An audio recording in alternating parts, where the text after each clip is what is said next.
Ha. Yeah. So, um, anything can happen in this life that as much as you plan, guess what? Hi, I'm Danny Ocean, and we are here at No Competition with Lili Anel today. I'm so excited to have you here. Lili, how are you? I'm good. How are you, Danny? It's good to I'm see you. I'm doing good. I'm wearing my bright orange today. That's how good I'm doing. Oh, wow. That's good. Yes. Yeah. Well, it's like we got to keep the vibes high, right? Yeah. And it's hard these days to keep the vibes high. So, It is. It is. So tell us. I mean, let's just get into this. Tell us what you have been doing to keep your vibes high as an so artist, as a seasoned artist who just has so much to offer the world. thank you. Well, since the pandemic began till now, I mean, I've just been, what has saved me, I Hmm. find, has been to stay creative. And I think it's my psyche's way of protecting me. Yeah. I had a lot of loss during this time. I lost 7 friends to this pandemic. Oh, And even at one point, my son came down with the virus. Thankfully, nowhere near as bad as most people, and he survived it. So I'm very happy. That was one phone call. That one was hard to get. But yeah. to stay sane throughout it all, for some reason, my brain went into like a creative overdrive. So I've been writing a lot of songs. I taught myself GarageBand to the extent that I'm getting ready to go to the next level. And it's like, forget GarageBand, I'm getting Logic Pro. Yes. Because Yes. I'm You finding, graduated. thank you. I'm writing songs and then trying to record them since I can't get into the studio with my bandmates to rehearse or record these songs. Hmm. Um, so I send a song to my bassist and maybe I write a bass line or I just say I need a bass line. So he puts in the bass line, then he sends it to my drummer and he puts in drums. Then they send it to my keyboard player who's also an engineer. So he adds whatever keys, he mixes and masters it, sends it back to Nice. me. And I say, change this, change that. I mean, the process is getting really long because we're not face to face. Yeah. Yeah. And I would prefer to be face to face. I'm an artist, I'm not an engineer. So I'm Hmm. kind of done this kicking and screaming because it's like, but if I don't do it, I won't do anything. Just write songs. And like, so I'm trying to actualize them. Why Uh, do you do it? Why do you continue to do it? I mean, it's so hard. I mean, learning. y- yeah, just I mean, you said you went from GarageBand, which sounded like it was a new thing for you, and now you're going into Logic. Like these are huge learning curves. Like Oh we're not God, talking about little stuff here. no, no, So no, no, no, no. Well, what keeps you going? I'm trying to actualize what I'm doing. I'm doing it because they're saying this pandemic is going to last longer. And so I'm trying to get the music out and make Hmm. it sound like something, maybe release it or maybe release it as a demo because they're not perfect. Yeah. For me, we got to be in the studio doing it. We got to be in the same room. We got to record it live. I mean, it's hard for me. So this is a way of continuing to go and to stay sane. It keeps me busy, keeps my mind engaged. I won't shrivel up and become an old lady because Yeah. I'm learning. Yeah. um, so that's why I'm doing it. And I learned something new and I get to actualize what I hear in my head. And so far, I've gotten good critique from Dale Melton, who's an engineer. He says, for someone who's doing this for the first time, you did a pretty good job. And I'm like, really? All Yeah, right. really. So that feels All good. all That feels right. really good. So, that's why I'm doing it. Even when as far as I got to try it. And if I don't like it, I'm setting it back. I got a controller, which instead of using your keyboard to control the DAW, you have an actual music, a keyboard. Now, I don't Yeah. play piano, Yeah. but I come up with lines so I could play a bass line and it'll be easier to play drum tracks on that than on my little tiny Mac keypad, which is tiny. And I'm, with my big long hands, my fingers fighting with it to get it down. So Yeah. Yeah. I waited till the thing went on sale and I got it dirt cheap. So I we'll have see a how I it have goes. a question for you with all that. I mean, you're making some huge moves and we'll just call it like from analog, which is just straight up, music to the tape, idea to really diving into this world of how do I become a self-actualized artist digitally in this, how the industry has changed. And so I think the question that I really want to ask you is your music is always evocative and real and just such an extension of who I think you are as a person, just as much as I know you. Mhm. And I wonder, how does the music feel to you, the music that you're making feel to you than, let's say, 20 years ago when you were making music? Not necessarily the process, but like, you know, artist to artist, like how it's coming out of you. Because you said you were going through just like a lightning strike of all these musical ideas. Like, what does it feel like for you now as opposed to 20 years ago when you were working on an album or a project? Well, if you say, do you mean like the writing of songs, or Y- do you The mean the writing of it could be anything. The writing of songs, the singing of songs, like how the music is just being translated to you, like how it's coming out of you, you know?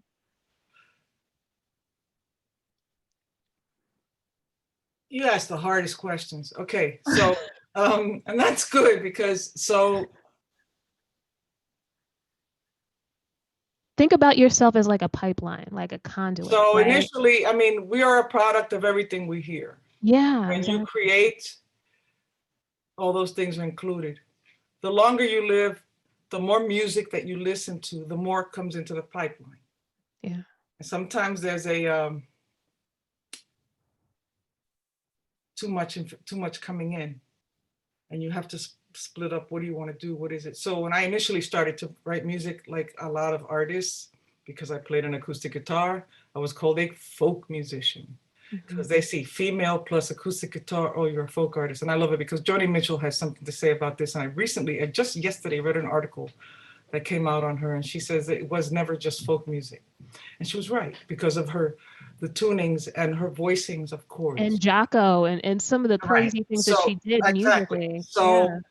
I was always influenced by the world around me. So I am an Afro-Cuban American born in New York City. The music I heard as a child growing up was um, Latin music, Cuban music, a lot of Latin music, Afro-Cuban music, which is a lot of drumming, call and response, jazz music, which my mom played, and then pop music, like whatever was on the radio and happened to be on television. So everything funnels in and but kind of bottlenecks, and you spew it out. But the more, and that back then it was a combination of maybe, if you want to call it anything, folk, pop, soul. I always had an edge in terms of rhythm because of my background. But I don't know. I think between then and now, it's still me writing. And I write what I hear in my head. And if I'm listening to a lot of jazz, sometimes it leans, which I always have, it leans that way. It just whatever comes out. I don't know how to tell you. I think sometimes the process of writing, you can sit down and say, okay, I'm gonna attempt writing a song today. And you can write complete and utter nonsense. Or from the exercise of writing, which I try to do, to sit down and write one song every day. Steve Allen, who used to host the Tonight Show years and years ago, I read an article and he wrote a song a day. And I remember trying to do that. And out of that process, it's like doing sit ups. The more you do them, the better you get at it. Hmm. Same thing with writing. Some of the stuff I wrote was complete dribble, and then some of them were gems. Hmm. So the more you do it, the more you tend to hopefully, at least I think, some of the gems. But Yeah. it's just a process of writing. Sometimes it's what I call the muses, or what they call in Shakespeare, the muses pay you a visit. You'll Yeah. wake up in the middle of the night, Yeah. like someone dropped a needle on a record. For those of you who Hmm. play vinyl, if you don't know what that experience is, too bad for you. Or But it's look it like, up, Google it, and yeah, see if you can get you it on drop a Amazon. needle on a record and the song is there. Yeah. And the first thought is, well, this is someone else's. Where did I hear this? And then all of a sudden it's like, no, it's yours. Hmm. So I say, okay, I love it. I'll remember it tomorrow. Big mistake. If you Yeah. go and you're always the most comfortable at that time, and you know that you could just lull right back to sleep. Hmm. Hmm. If you don't do it, then it's gone forever.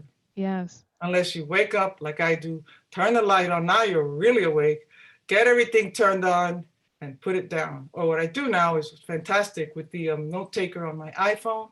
Mhm. I turn that bad boy on and la la la la la. I play that. I figure out the chords. I Yes. sing it. I write down a melody. I got paper all over on my desk. Yes. Then I go Lily, back. that's my favorite thing to do. I live by that voice recorder on my iPhone. I Oh, just absolutely, and and back it anytime I have up. an idea. Always Yeah. back it up because, girl, That you something know what? I happens was to your just phone. thinking that this morning. I was just thinking, I don't have any of this stuff backed up, and it was you're actually just synchronicity. You're reminding me to Yeah, back no. everything up. If you back up, also, if you back up your iPhone to the iCloud, it's always going Yeah. to be there. But your best bet is always back it up. I have Yeah. 2 backups of everything on of all the music on my iPhone because, I mean, it's important. And when it comes that fast, then Yeah. you wake up the next day and I'll listen to it. I'm like, I wrote this? Really? Yeah. And Yeah. sometimes your ideas and what you're working on comes faster than you have time to work on because life Yes. is in the way, because you have emotions and because you got stuff to do. Yeah. So, but the process, I don't know if I answered your question, and I'm sorry. You The did. No, process you is definitely did. okay. I'm always interested to see where people go with any question I say, because it's all a matter of like where it lands, you know? The And and I working. and I'm sorry. no, I was just saying I love the free flowing feeling, but what were you gonna say? Working in the studio for me is preferred. Yeah. This whole bit here with this screen and this Yeah. microphone and all this mess and all these wires and I got the interface and I got the monitors. I just want to show up with my guitar, and the engineer's got me all set up in the booth. Plug your guitar in here. The guitar's mic there. Let's get some sounds. Okay, let's run one. Singer, if I sing it really well, I don't have to overdub it, but most of the time I have to overdub it anyway because you got to separate the guitar, play the guitar parts over, so if there's split and all that happy stuff. All right, I have an idea. Let's play a game. You want to play a game with me? Oh, I'll do my best. All right. So, have you ever heard of the concept of synesthesia before? No. It's when you see a color, you hear a particular note or sound, right? Okay. And I always love the idea that I don't have synesthesia, but I know people who do. And like literally when they hear, like for instance, when they see red, they always hear a particular note. Like, and I forget what red is. There is like a catalog of what most people find that Really? it means. I don't know. But God might it's have skipped giving me that on the line when I was born, but I know. Well, I think but it's a cool idea, right? So right. what I love for us to do, we're gonna play a little game, right? I'm gonna say a color, and I want you to get that beautiful guitar that you have sitting behind you. And if you could just play us just the first thing that comes to your head I when don't know. I say this particular color, would you be interested in playing that game with me? I'll try, but I don't think I'm gonna be real good at it. I'm just getting. Oh, don't even put that energy out there. We're just gonna have fun. It's a game. It's a game. All I gotta right. tune the guitar. Good enough. All right. Does this guitar have a name, Lily? Yes, What's his name? and it's funny. It's a he. Most guitars are she's. My guitars are he's because I'm female. I'm the only. I can't say what I want to say because you're gonna post this. I'm the only B in this, John. Um, this is Alfonso. It's a That's Alfonso. Guild D44 with a super thin neck, ebony neck. I forget how many years old it is, and right now it's worth a ton of money, but it's mine. And Yeah. when I'm gonna have to write a will when I die, it ain't getting sold. They're gonna chop it up into firewood. It's coming with me. I I hear named you. him Alfonso because at the time that I bought this guitar, I'm a Frank Zappa fan. I don't know if you know who that is. And I do. he Yeah. has a great song on an album called The Apostrophe called San Alfonso's Pancake Breakfast, where I stole the margarine. And I used to love that song and play it all the time. And around that time, I bought this guitar, and I bought it used. So it's an old, it's got a lot of soul in it. And I named it Alfonso. My mother used to tell me, name the guitar Alfonso. And I'm like, yeah, it's pretty cool. And she goes, that works. So let's do this. All Okay. right. All right. That's that's the best story to start this off with. All right. So here we go. You're just gonna play a couple bars. You're just gonna, like just some regular strums. And also, I mean, let's see if we can even make up a song as you go along. Because Oh, you're no, no, no, no. We're not doing that. No, no. See, Danny, that's sacred territory for me. all right. That I won't People even who put do that that, in it's there. like, let's just, people, let's write about shoes. No, um, that's not, It's a spiritual practice for you. this is church. Yeah, I This hear you. woman All here, right. And I got my I mean, Buddha sitting up there, and I all got all my right. Jeff Lee hats in the background. I This is church. I So, respect that. I totally respect that. All right. So I'm gonna say the color, and okay. you're just gonna play what it sounds like for you. All right. All right. So we're gonna go for yellow as our first one.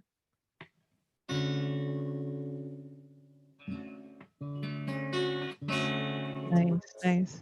D All major. right. We're gonna try this one. What about indigo?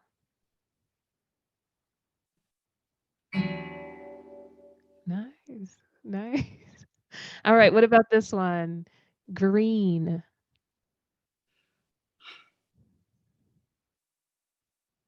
I don't know, kind of plain. And then what about crimson? What is crimson? It's like a red. It's a red, yeah, like a blood red. I don't know. Uh-oh, that's not what I meant to play. Huh. Just that little actually that little change did make it feel like crimson. Beautiful. Beautiful. How long have you been playing guitar? Oh, geez, Danny. Um, I was a late bloomer. So wait, I was in college. I think I was. Are you gonna make me date myself? So a long time, at least Yeah. 30 years, if not longer. Okay. All right. If 30 not longer. years. So that's a long journey with Alfonso. Yes, I'm Yeah. checking him out because we dropped him before, but he's a tough bird. It sounds like it. He's my So beauty. who have been some of your biggest muses like musically? Well, as a songwriter, As a songwriter, as a from the just very a beginning, general lover okay, of general, music? the Beatles, John Lennon specifically, Paul McCartney specifically, George Harrison specifically. Ringo was a little light, but I love his drumming. People underestimate Ringo. I think he was an amazing drummer. Mhm. Um, the other muses, Joan Armatrading, of course, Joni Mitchell, Janice Ian, James Taylor, Graham Parker, Elvis Costello, Paul Simon, Michael Brecker, Mike Mineri, Don Grolnick, John Coltrane, Jeff Lee Johnson, more recently in the past like 8 years, if not longer.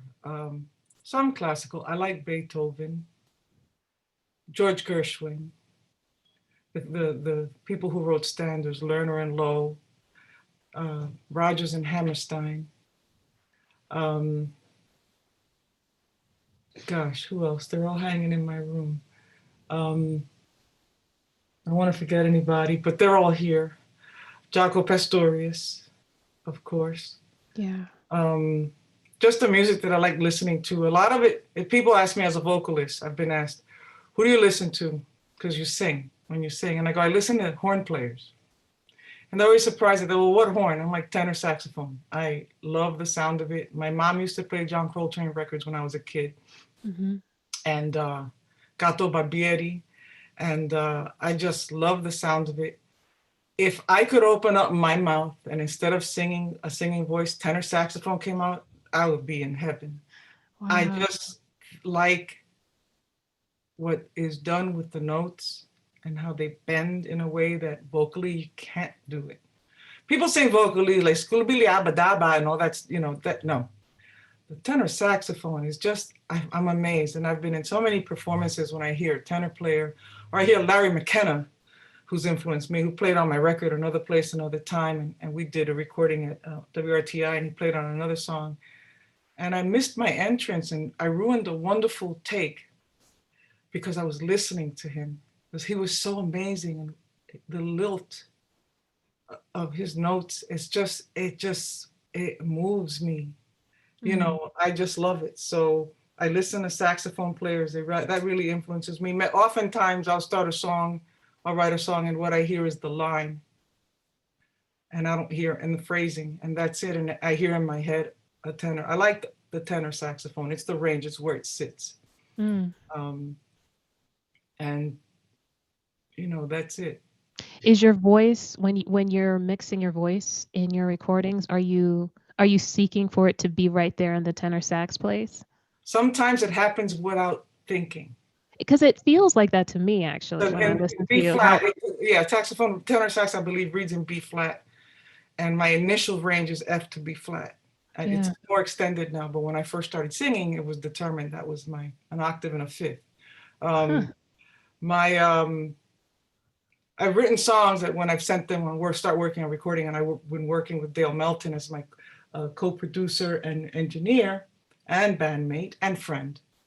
And he'll listen to the song and he goes, Lili, the vocal sounds like a saxophone solo. Like the lines that you're singing, the rhythm, the phrasing, it sounds like a tenor saxophone. And I'm like, because that's what I hear in my head when I'm writing it. And I Mm. know people are going to start listening and Google me and listen to the music and say, oh, that doesn't sound very complex. Saxophone doesn't have to be very complex. You can play four notes and say so much in four notes. Mm. That's unbelievable. So I think that is your personality, Lily. As someone who's gotten to know you over the years, you can say four words and it just packs a punch. you And think, okay, oh my, I that could know. be bad, Danny. That could be bad. I know. No, it's like sage wisdom, you know? It's like the people who actually tend to know the most say the least. And I think you don't mix words. It's taken me quite a while, if that's true. That's taken me quite a while because sometimes I go at Yeah. fire rocket speed. That's that Afro-Cuban, huh? Yeah, and don't stop talking. My sister, Yes. on the other hand, my twin sister, she's the sage one. Just sits Ah, I back I and, think you got a little bit more sage in you than you think you do. well, I got it from her. She taught me, I will say, because she's taught me like, Lily, breathe. That's the You first thing. guys have such a beautiful, beautiful relationship. Every time I hear about you and your sister, just it like moves me. Well, even as I've gotten older, she Yeah. has the one that anchored me and has taught me and has given me sage advice. Also, in terms of music, she went first. I went after her. And you And guys are Geminis. So you said true, what is it? True Geminis, you were saying? Geminis, we were Geminis born under the sign of Gemini. My Yes. dad always said that you were a true Gemini. Yes. But she also taught me a great deal about music because even while I was studying and I'd write something and I'd say, well, what do you think of this? And she'd go, do you realize what you did? And I go, no. You know what you did harmonically? And I'd say, no. She goes, come to the piano. So I go and I sit. She said on her piano, so you went here, you moved there, you did this, you did that. In the 14th century, they'd burn you in hell for playing that sequence of chords. And there were stories about like half diminished chords, and I'm like, she goes, but you did it great, keep doing it. And I learned a lot from her and from the music that she listened to, even though at the time maybe I wasn't that interested in it, like Brazilian music, which I love and has seeped its way into my songs. Hmm. But she was the one playing my mother's records. And even though I wasn't into, like, you're playing that again, can I have a turn at the turntable? I want to hear James Brown. I want to hear Sly and the Family Stone. And my sister's ear was very sophisticated. She's listening to Sergio Mendes in Brazil 66. Yeah, yeah. Okay, she's listening to Rachmaninoff. And I'm going, oh, God. But I was learning from all that playing and I was getting it. And now I got it, which is Yeah. great.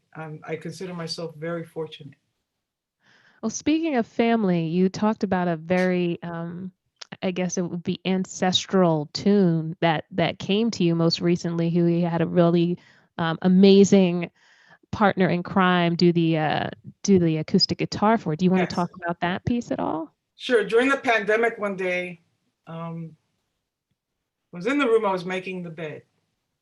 And for some reason, I very much felt the presence of my grandmother. My grandmother and I had a very interesting relationship. We'll leave it at that. And it's taken me a long time that I can say in my heart that whatever wrongdoing I forgive. And she should have light. And she should be in God's glory. She died tragically. We had a fire where we were living, and she died from the smoke inhalation. But nonetheless, when I was a kid, they'd listen to a radio station called Radio Wado, Radio WADO. And they would play the traditional, it was a Spanish station. They played traditional music. And every now and then a ballad, we call them a bolero, specific style, a song style would play. And no matter what they were doing, my grandmother was sitting in the rocking chair reading, and my grandfather was in the kitchen cooking. A song would play, they'd stop what they were doing, they'd get up and dance. And when the song was over, they'd just go back about their merry ways doing what they were doing. And I always thought that was amazing. For some reason, this melody came into my head in that style of song. And the phrasing was 2 syllables. So the beginning of each line was ba-da, da-da-da-da-da-da, da-da-da-da-da, da-da. So I kept hearing ba-da, so I come in the room and I had a harmonic sense of how I wanted it to go and the key it was in. And so I was playing it. And in the interim, my sister calls me, and similar to what we always do, and this is me with the phone, with the guitar, and I'm like this, can you hear my guitar? Bing, bing, bing. And she goes, yeah, I can hear it. Instead of me putting it on speaker, but no, that's too easy. I'm thinking old school, like when we used to have phone receivers. Exactly. Like you had the this. receivers, Okay. and you had to put it in the crook of your neck. All that habits die hard.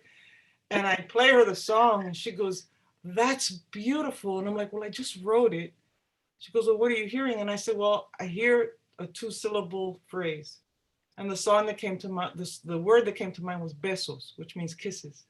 Mm-hmm. Besos, da-da-da-da-da-da, da-da-da. And hung up the phone. So I wrote a verse. And 10 minutes later, 12 minutes later, Barbara emails me and she goes, tell me if this works. She wrote a verse. And that was pretty much the whole song, because it didn't have a chorus. It just kind of plays itself. The hook is pretty strong. I said, well, the middle section could be a guitar solo. It's done. And I knew it was a good song because I was playing it. And I went out in the dining room. My husband was there. I said, tell me what you like, if you like this, because this is real traditional. And I played it for him. He started crying. And I said, but don't be sad. She goes, it's not sad. It's beautiful. It sounds old. It sounds like old school. My husband's of Puerto Rican descent. And he had a similar experience with his parents. You know, if they just get up and start dancing, I'm like, yeah, that's the whole thing. It's a ballad. And so I was thinking, I said, I would love to hear like a fine acoustic guitarist to play nylon string on this. And I thought of David Polkingham. David Polkingham is from Texas, and I met him when he was touring with Alejandro Escobedo, who I had the honor of opening for quite a bunch of times, to the extent that we're friends now. Oh my goodness. And David hasn't worked with him in a while, but at last scene when the COVID started, he was in, I believe it was in Australia on tour with Patty Griffin. And so I said, I hear him playing, and my sister said, well, why don't you ask him if he'll, send him and he'll play a couple of passes. And I said, you don't understand, it's David Polkingham. I can't ask him to do this. Plus, right now, I can't pay him. I can't pay nobody, okay? There's no money. And she goes, it doesn't matter. She goes, well, what's the worst thing that's going to happen, Lili? If he says no, are you any worse off? And I'm like, no, but I don't want to be embarrassed. She goes, you won't be embarrassed. Yeah. So I take a deep breath, and I don't just send him the song. I ask him very, very succinctly, hey, David, it's Lili, and he knows me. And I have this song, and I hear you, and I would love it if you could play on it. I don't have any money, but whatever. Well, much to my surprise, he wrote back and he said, I would love to do it. And I was beyond thrilled. Oh my goodness. So I sent him the tracks, and then there's the next level. I'm saying he's going to hear the song. He's going to say it's crap. Lucky me, he sends me back 2 passes that were just phenomenal. Wow. I just sat there crying, listening, like, oh, it's gorgeous. Oh my God. And then he wrote me and he said, this song, and this is a quote, it's beautiful. It could have been written 50 years ago. It could have been written right now. It has that quality. So I am thrilled with that. Yeah. And so I'm trying to decide how to go about putting it out, what to do. And I told him, of course, you get a big plug in this, Besos, written by Lili and Barbara Anel, featuring David Polkingham. So I'm excited about that. And it's funny that in this time, I think everyone's reduced to the same level. No one's working. It's not like, well, this person's really important. Well, we're all important, but you know what I mean. People are more open to doing things. So I consider myself lucky. And Let it's, that be a note to everybody, for all of my creators out there, that it's possible. Things are shifting. So things that maybe you thought weren't possible are possible now. So give it a try. Lily's giving us some sage wisdom here. The well, game is and changing. in the interest of fairness, I know David. Yes. So it's not like, gee, I'm gonna write to Bob Dylan and see if he'll do. I Yes. mean, Yes. that's not There was a impossible either. relationship there. But Yes. exactly. So guys, Yeah. keep that in mind. Don't just cold send things to people because they'll think you're crazy and they might call the police on you. You know, Yes. and you don't Yes. want that these days. Yes. No, you don't. Yes. Yes, So thank you for adding that distinction too. That's really important. All yeah, right, so we have so little time left, but I wanted to ask one important question. sure. 2020 was a year. We can all pretty much agree to that. What's one thing you can tell fans, if they weren't fans before, I'm sure they are now, and they're going to be Googling you. What could you say about your journey and also just 2020 and what it's shown you as an artist, as a creator? What have you learned this year with all of your infinite wisdom and what you've gained this year? What's like something you could take with you for 2021? We are in control of nothing. No one's you're not in control. Would we have thought in 2019 that this was going to happen? I had dates up the wazoo. I had a tour set up. I had places that I was performing that I was dying to play at. I was going to start a new recording. I had lots of stuff that I was working on. How's the saying? Man plans and God Yes, says, ha. yes, yeah. Yeah. So anything can happen in this life, that as much as you plan, guess what? So that's the one thing. And to the other thing I learned was, so despite what you've been handed, work with it. So Mm, what can you do? Work with mhm. what feels right for you. Some people immediately went to the live stream, and that was like every other post on social media, excuse me, was a live stream. That's great. That wasn't for me. Not at that time. I was like, I don't want to do that. Um, I was trying to still decipher what is going on. I thought the thing was going to last like 2 weeks. Some of it, I didn't have a clue. I read about pandemics. My grandfather used to tell me about the Spanish flu pandemic, which he lived through. Mhm. And that stuff, legends, you hear about it. Like, that's not supposed to happen to me. That's not supposed to happen now. Yeah.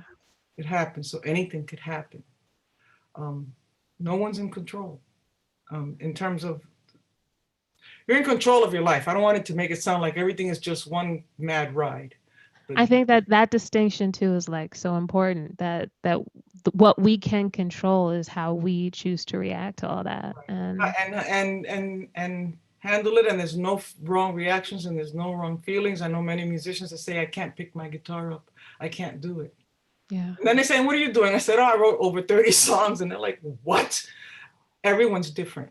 Yeah. You know, that's changed for me. Now I've been focusing more on self care, exercise, more just being able to say, okay, I'm not so hyper focused on music, because that's the same with being hyper focused every day with the politics and hyper focused with the pandemic. You make time for each thing. And if Yeah. so, you don't get something that day, okay, tomorrow's another day. Yes. Yes. So that's it, breathe, take some time out, learning how to meditate and just clear my mind. Everyone should do that. Once a day, sit in a quiet place, clear your mind. Once a day, laugh till you cry, if it's possible. And it's great because there's a lot of corny Christmas movies on that are hilarious. I mean, every time Elf comes on, Lily's I on it. know. Every time Christmas Vacation comes on, I'm all over it. And my husband goes, how many times could you watch this? I said, it never gets old. It's hilarious. Every I time I know. see it, It I is notice to something me else. too. Exactly. I notice, and you think you can't notice anything else, but you do. And laugh Lily. and eat right, eat at least one good meal a day. Not Yes. junk, like a Yes. knife and fork, you know, something, and pray, which is meditation as well. Yes. Yes. Lily, I'm so thankful for you and Thank just personally in my life and what you've shared with us. And if you are an artist or an inspire or aspiring artist, this interview is so key to just developing yourself. What Lily's saying here is really sage wisdom and truly is an artist. Lili Anel is an artist that is there's just no competition. So I'm so thankful that you said yes to be on this show. And there was a song on your most recent album, Give It to Me. It's the one where you were talking about you couldn't sleep. I think we're going to close off with that one. Can you just tell us the name of that song and how you. you? I think it's about going into the woods. I'm blanking on the title. Going into Um, a new one. no, no, no. It's on your last album with the band. Okay. Oh, peace of mind. Peace of Mind. Yes, I'm That's so it. Yes. sorry. All right, so we're going to close off with Peace of Mind. Thank you so much, Lily. Think I need some peace of mind. Think about it all the time. Thinking so much my brain's about to explode. Thinking that I'm growing old.